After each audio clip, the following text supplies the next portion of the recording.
mas logo a seguir começa o ciclo de eleições fraudulentas. E em todos os ciclos, depois do anúncio dos resultados, tínhamos sempre os tais chamados conflitos pós-eleitorais. Se nós juntarmos estes conflitos pós-eleitorais, mais ou menos 10 anos, com os 16 anos de guerra, então temos 26 anos que o país andou em instabilidade completa.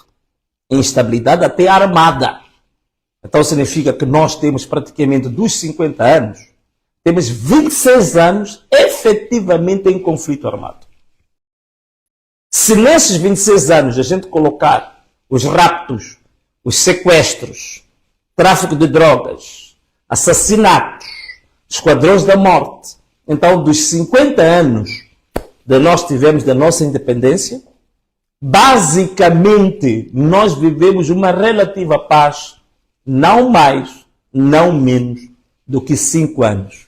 Então dos 50 anos, nós só tivemos paz em Moçambique por volta de 5 anos. O resto foram guerras, fraudes, conflitos pós-eleitorais, esquadrões da morte, assassinatos, sequestros, roubos, corrupção. Nunca tivemos paz em Moçambique. Isto é que é o produto histórico da Frelimo. Em 50 anos, só deu 5 anos de paz ao seu povo.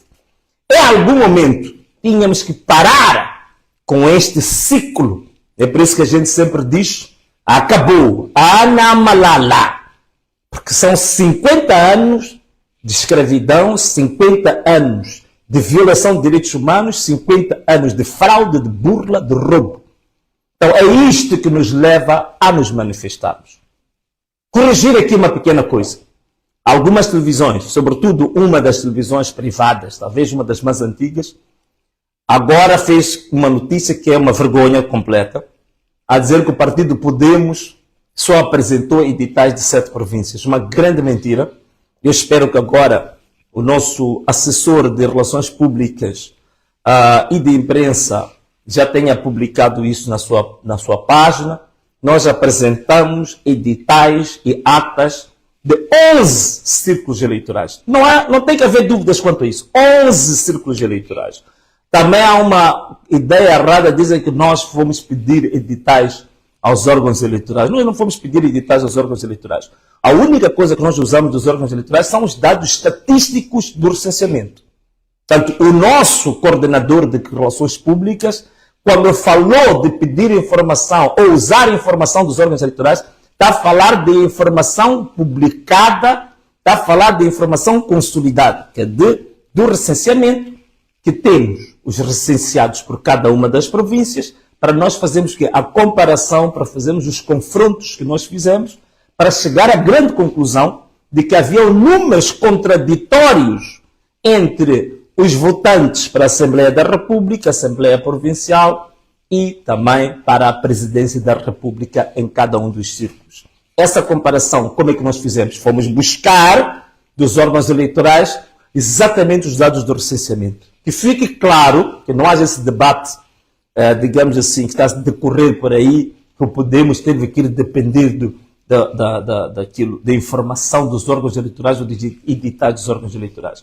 Isso é máfia, que o Podemos só apresentou editais e atas de 7 círculos eleitorais também é mentira, e temos acuso de recessão, onde o Conselho Constitucional, a Comissão Nacional de Eleições, assina a recessão dos editais dos 11 círculos eleitorais. Portanto, é uma fantochada, uma narrativa mentirosa, tentar mostrar que o Podemos não tem atas, não tem editais de todo o país. Isso não constitui a verdade, e gostaríamos que essa televisão, que andou a publicar isso, ela própria pudesse corrigir este erro gravíssimo que ela própria cometeu.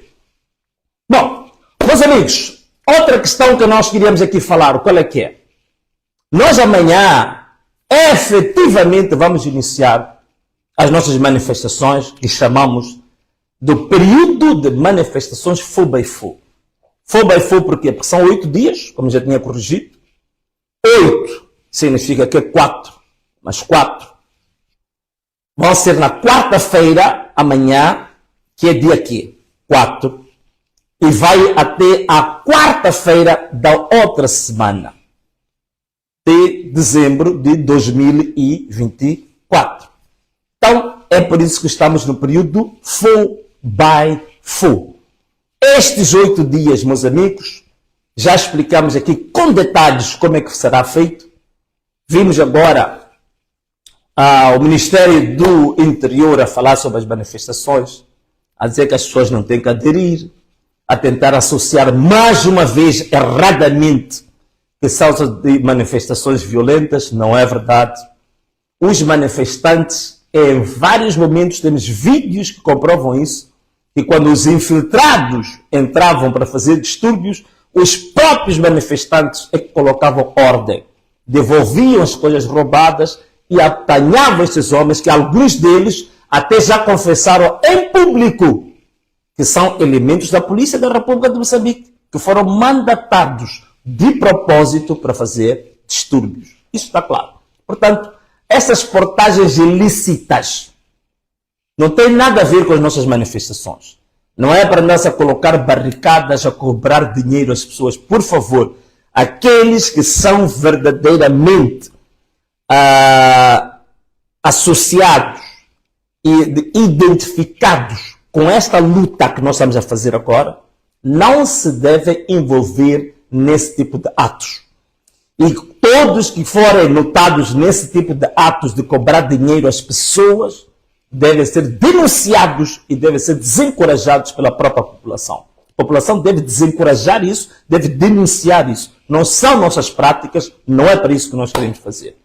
Em relação à livre circulação das pessoas, simples, nós estamos a dizer que a partir das 8 horas as pessoas desligam as suas viaturas, estacionam as viaturas na própria via pública, na estrada. É uma forma de manifestação, mas também é voluntária.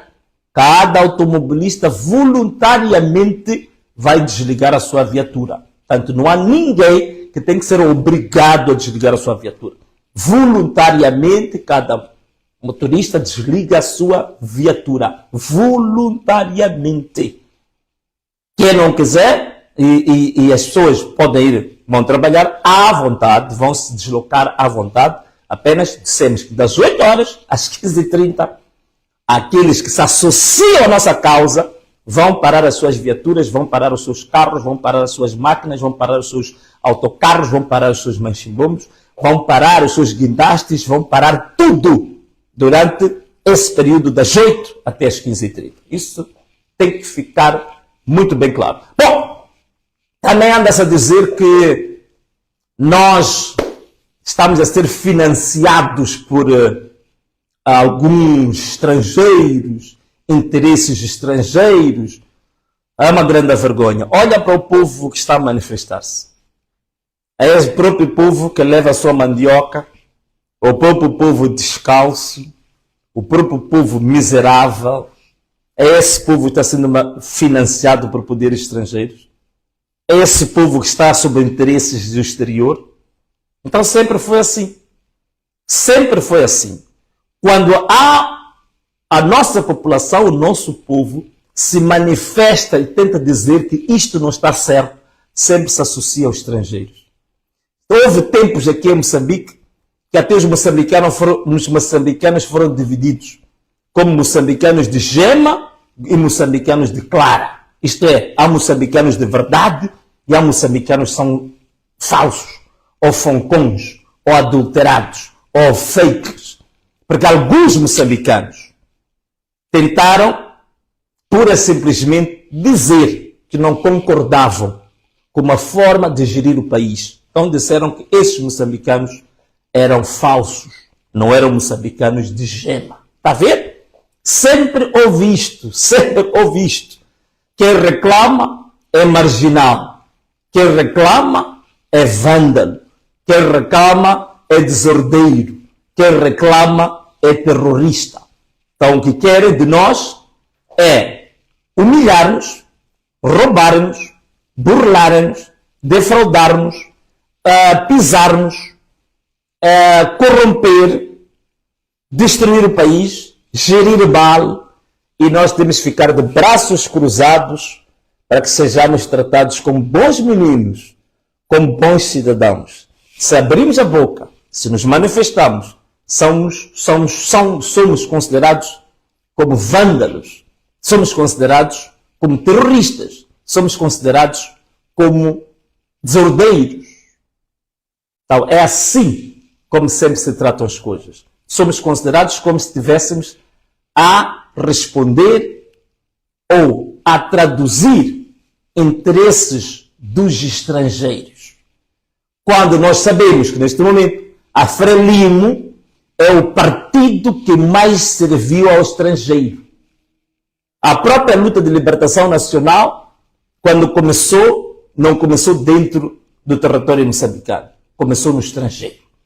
A Frelimo esteve na Tanzânia, esteve na China, esteve na Argélia, esteve aí em vários países, recebeu financiamento desses países, inclusivamente na Suécia, onde vi umas notícias dizer que eu estava na Suécia. Sim, passei pela Suécia, sim, se calhar até esteja na Suécia, depende, podem vir pegar-me se quiser. A Suécia, por exemplo, numa cidade que chama-se Uppsala, onde eu fui para aquela cidade de propósito, porque em 1960, Eduardo Mondlane esteve em Uppsala, na Suécia, justamente para impedir apoio financeiro, apoio diplomático e bolsas de estudos para os membros na altura do movimento Frelimo.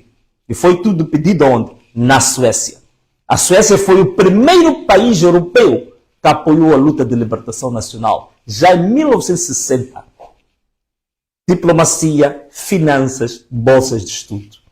Então a Frelimo, se hoje alguém está a tentar servir interesses estrangeiros, então a Frelimo é que ensinou ao povo moçambicano que a primeira coisa que tem que fazer é sempre pedir aos estrangeiros. Portanto, a Suécia sempre apoiou a Frelimo desde a luta armada até a altura atual. O Orçamento Geral do Estado, a Suécia era um dos maiores financiadores, lembro-me bem do valor, durante muitos anos a Suécia dava ao Orçamento Geral do Estado cerca de 50 a 100 milhões de dólares por ano, para ajudar, porque o país estava fraco, estava mal gerido por corruptos e que não tinha dinheiro nem sequer para pôr a máquina do Estado a funcionar. A Suécia é que pagava a parte das despesas do Orçamento Geral do Estado. Portanto, a Frelimo sempre esteve ligada aos poderes estrangeiros. Foi exatamente a Frelimo também, é esta mesma Frelimo que hoje está a falar de estarmos a serviço de poderes estrangeiros, que não só esteve ligado a estes poderes que eles falam, mas a Frelimo também esteve ligada ao contrabando estrangeiro. A máfia estrangeira, a Frelimo também esteve ligada a essa máfia estrangeira. Toda a gente está recordado que durante a questão que levou às dívidas ocultas, há uma empresa franco-libanesa que chama-se Privinvest, que subornou o partido Frelimo com 10 milhões de dólares. E esses 10 milhões de dólares a Frelimo utilizou para as eleições gerais de 2014. Está aprovado. Não só a Frelimo trabalha para os poderes estrangeiros, como trabalha para a máfia, para o crime organizado internacional. Há dados sobre isso. Portanto, não podem acusar estes movimentos de que estamos a servir a interesses estrangeiros. A Frelimo que sempre serviu aos interesses estrangeiros. E até hoje serve aos mesmos interesses. É por isso que não consegue fazer absolutamente nada para o povo sem estender a mão e ir pedir dinheiro aos seus verdadeiros patrões. Não é? Ok, então, o que é que nós queremos mais? O segundo tema que eu queria abordar convosco é esta que já tinha começado. O diálogo sério. Se querem um diálogo genuíno, um diálogo sério sobre o que está a acontecer em Moçambique, não negociatas, não negociações de cifrões, mas diálogo a sério, então tem que se também começar por uma base séria. Não se vai querer diálogo sério com alguém e ao mesmo tempo estar a mover processos contra essa pessoa. Não se vai querer um diálogo sério com alguém e ao mesmo tempo estar a bloquear as contas bancárias dessa pessoa, ilegalmente. Não se vai querer um diálogo sério com alguém, estar a bloquear as comunicações dessa pessoa. Não se vai querer um diálogo sério com alguém a mandar esquadrões da morte andarem pelo país, pelo mundo todo à procura dessa pessoa. Qual é o diálogo sério que pretendem? Portanto, posicionem-se, queiram um diálogo sério, também sejam sérios. Porque até agora o governo do Moçambique não está sendo sério. Não está sendo sério em relação ao diálogo. Também queríamos pedir, sabemos que há muitas organizações nacionais e internacionais que têm interesse que haja paz em Moçambique, mas sabem se posicionar. Não podem organizações que venham se associar e que venham aqui à busca de um roteiro de paz, de um roteiro para se resolver os problemas do país e vir com recados de uma das partes. Não podem vir com uma capa ou de academicismo, ou de intelectualismo, ou de não sei o quê, mas virem aqui para perpetuar um regime, já virem com recados e encomendas do próprio regime. Tem que perceber o que o povo quer, o que o povo está a dizer e respeitarem a vontade do povo. E não virem para fazerem jogadas de se manter um regime. Por isso que a gente aqui continua a dizer, essa tese de anular eleições não funciona.